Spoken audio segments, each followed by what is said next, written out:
এত এত অনুশীলন, এত এত ছয় হাঁকান অনুশীলনে দেখতে মনোরম লাগে, তবে খেলার মাঠে গেলে তারা হয়ে যায় অন্যরকম। সকালে ম্যাচ হারা নিয়ে অনুশীলন করতে গ্লোবাল টি-20 লিগের বাংলাদেশের হয়ে প্রতিনিধিত্ব করা রংপুর রাইডার্স দল অনুশীলনে হাজির। সব খেলোয়াড়ের মন খারাপ, তবে আশরাফুল দিয়েছেন আশ্বাস, মন খারাপের কিছু নাই, ম্যাচ তো আরো আছে, আমরা আরো ভালো করে প্রতিনিধিত্ব করব এবং অনুশীলন করে প্রস্তুতি হয়ে যাব খেলার মাঠে।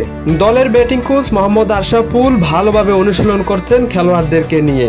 এবার হয়তো অন্য কিছু একটা হতে পারে, তবে সব থেকে ভালো লাগলো আশরাফুল প্রথমে সম্মুখে অনুশীলন করান ব্যাটিং ভাবে, পরে আবার অনুশীলন করান কিপার সোহানকে। বন্ধুর মতো আচরণ করে সুন্দর করে অনুশীলন করালেন আর আশ্বাস দিলেন পরবর্তী ম্যাচে তারা ঘুরে দাঁড়াবেন। খেলোয়াড়দেরকে মোহাম্মদ আশরাফুল বলেন, এতে মন খারাপের কিছু নাই, হার জিত খেলাতে থাকেই, তবে আমরা পরবর্তীতে আরো কঠিন হয়ে খেলবো।